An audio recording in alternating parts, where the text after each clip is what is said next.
Hai Sobat Sawit, kembali lagi di Sawit Flix. Memasuki chapter keempat, kita akan membahas prinsip kedua dalam sertifikasi ISPO untuk pekebun, yaitu tentang penerapan praktik perkebunan kelapa sawit yang baik. Adapun penerapan teknis perkebunan kelapa sawit yang baik, diantaranya 1. Adanya organisasi kelembagaan pekebun. 2. Adanya pengelolaan pekebun. Dan 3. Adanya penerapan teknis budidaya dan pengangkutan kelapa sawit. Untuk pembahasan lengkapnya, mari kita simak bersama.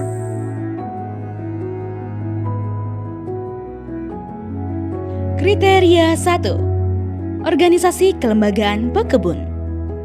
Pekebun dapat bergabung dalam kelompok tani atau koperasi sebagai wadah bersama untuk memenuhi aspirasi dan kebutuhan anggotanya. Indikatornya adalah 1. Pekebun memiliki kelembagaan dalam bentuk kelompok tani atau koperasi. 2. Mempunyai dokumen pembentukan kelompok tani atau koperasi yang diketahui oleh pejabat berwenang. Kriteria 2. Pengelolaan pekebun. Indikatornya adalah 1. Memiliki dokumen rencana kegiatan operasional pekebun, kelompok tani atau koperasi.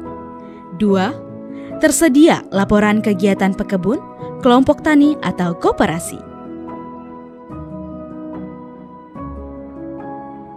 Kriteria 3. Penerapan teknis budidaya dan pengangkutan kelapa sawit. Indikatornya adalah 1. Pembukaan lahan. 2. Penggunaan benih yang tersertifikasi. Benih yang digunakan harus berasal dari sumber benih yang telah mendapat rekomendasi dari pemerintah.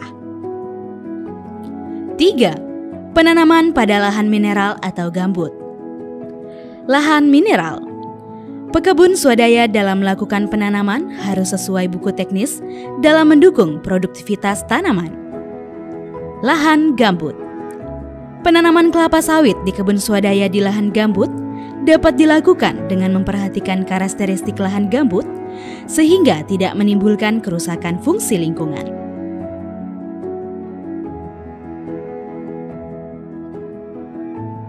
Ya, ini adalah bibit sawit varietasnya BTN 1 tahun tanam 2021. Jadi untuk sekarang sudah berusia 39 bulan. Kriteria 4. Pemeliharaan tanaman. Pemeliharaan tanaman dapat mendukung produktivitas tanaman.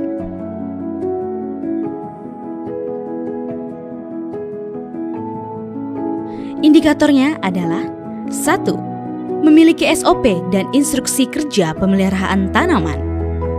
2. Memiliki catatan mengenai pemupukan tanaman dan pelaksanaan pemeliharaan tanaman.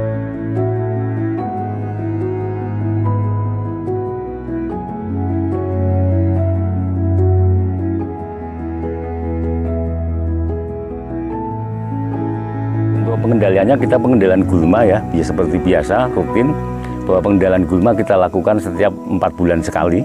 4 bulan sekali kita bisa secara manual kita koret buka piringan atau menggunakan herbisida, yaitu jenis herbisida glifosat. Kemudian setelah itu kita lakukan pemupukan ya, dan pemupukan itu untuk tanaman masih muda, masih TBM, umur 1 tahun biasanya kami campur menggunakan pupuk organik. Ya, pupuk organik ini kami memanfaatkan yaitu dari kotoran hewan, dari sapi. Dari kotoran sapi yang kami buat yaitu kita keringkan, kemudian nanti kita giling, kita buat fermentasi gitu. Ya.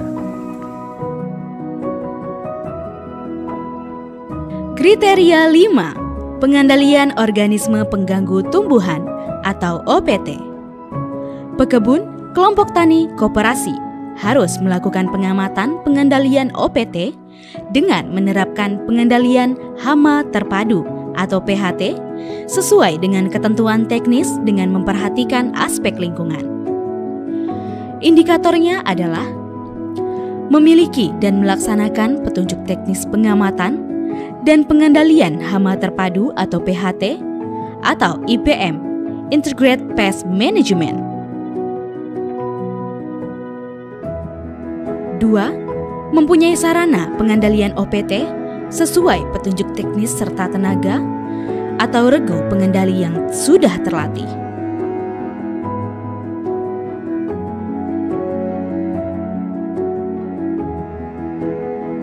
Jadi perkebunan kelapa sawit di Bumdes Karya Mandala Makmur itu sudah dituangkan di dalam rencana kerja tahunan, yang mana untuk tahun depan, tahun yang akan datang, itu kami karena sudah banyak tanaman yang sudah memasuki masa replanting, jadi kami akan mengambil sebagian dari dana penjualan sertifikat itu untuk persiapan nanti replanting. Tentunya di sini untuk pengadaan bibit dan juga land clearing serta pemeliharaan pupuk dan obat. Begitu.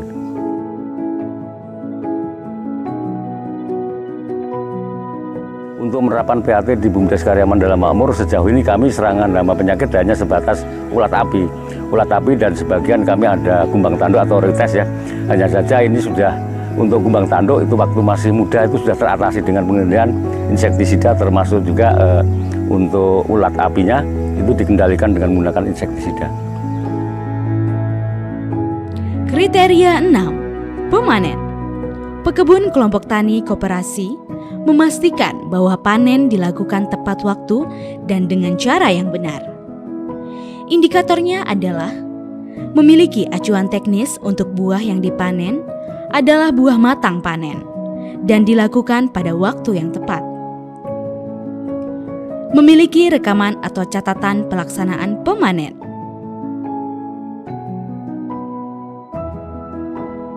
Kriteria 7. Pengangkutan buah. Pekebun memastikan bahwa TBS yang dipanen harus segera diangkut ke tempat pembeli untuk menghindari kerusakan buah. Indikatornya adalah memiliki dan melaksanakan petunjuk teknis pengangkutan TBS.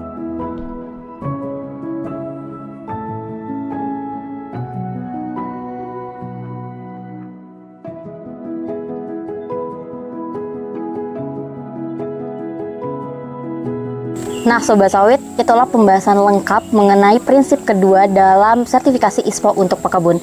Ikuti terus Sawit Flix untuk mengetahui pembahasan mengenai prinsip-prinsip selanjutnya.